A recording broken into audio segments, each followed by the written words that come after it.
What's going on, guys? The NBA 2K21 demo is out, and today I have some gameplay from a slashing playmaker build that I made. And this is one of the builds that I thought about making in 2K20, but I just never got to it. But this year, it may be a change. If I like him, he may be my main build. But for right now, before we get into the video, make sure you guys smash that like and subscribe button and bang on that notification bell.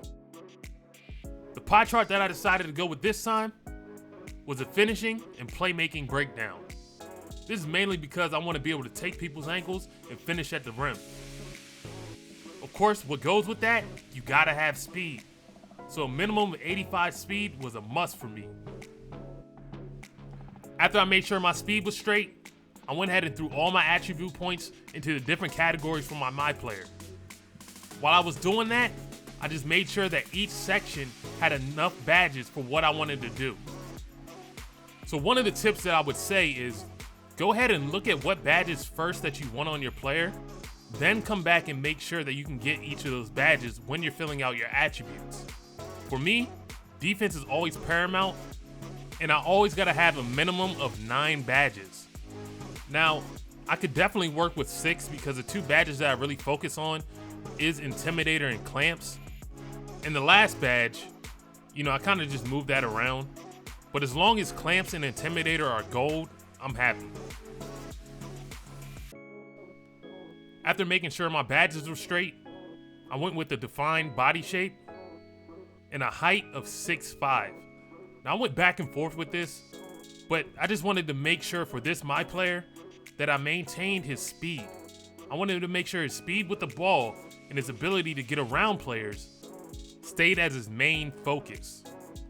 So as you see here, I have a speed of 91, of course with boost. Again, it's not confirmed that we will have boost, but if we do get boost, that's going to be a 96 speed for a small forward. Moving on to his weight, I made sure I didn't put his weight too high. I kept it at 203, just to make sure that we maintain that speed and acceleration. Again, this player's purpose is to get around players, break ankles, and finish strong at the rim. So looking at his wingspan, the number one thing that I also wanted included with this build is the ability to shoot mid-range jump shots. For slashers, if you can shoot a mid-range jump shot, it can kill the defender because now they don't know whether to back up or to play you up tight. If they get up tight, you can break those ankles and finish strong at the rim. So after I got his wingspan, I went ahead and select his takeover badge. Of course, I had to pick playmaking. So now it gave us a breakdown of Jalen Rose, Gordon Hayward, and Kawhi Leonard as a slashing playmaker. So let's go ahead and try this build out. I got a few gameplay clips for you guys. For what they let us play, I believe we only get 6 builds that we can make. So let's go ahead and get into it. From here, I go ahead and put my player all the way up to a 99, just so we can get that full experience of when you hit 99. And now I just go into each of the sections in the finishing, defensive, shooting, and playmaking. I just throw the badges on to what badges that I think will be good for this player. And of course, throughout the year, I change badges around. There are a few of those that I always keep the same. And I'm really curious if they're gonna take away or change any additional badges. I do know that quick draw is no longer in the shooting badges category. That's not a thing anymore. So it's going to be really interesting in the 2K21 next gen version if they change anything else. If they change any of the badges, if they weaken any of the badges, if they make any of the other badges stronger. Pretty much if they nerf anything, what's going to go on with the badges. So now we can get into some gameplay. What I'm going to be showing here is just a few of the driving plays, slashing to the basket, seeing how my character is just moving up and down the court. Again, he's pretty fast, so he's doing exactly what he should be doing, getting down the court on the fast breaks, and just finishing strong at the rim. And you can notice a new shot meter. I still have not figured this out yet. It's something that I'm practicing on, trying to figure out myself. It's probably going to take me some time to get used to, but ultimately, I'm probably going to remove the shot meter altogether, since that option is still going to be available in 2K21. But of course, that's going to be once the game comes out, because there's some settings that we can't change yet in the demo, and that's to be expected. But just looking at the game, visually, I don't see anything different than 2K20.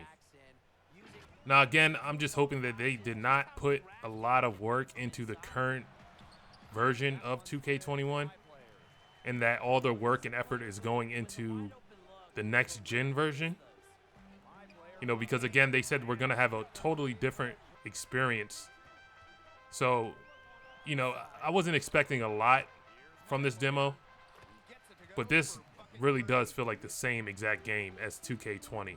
Of course, with some of the dribble moves and the new shot meter and some of the new nuances of shooting and scoring, of course, are different.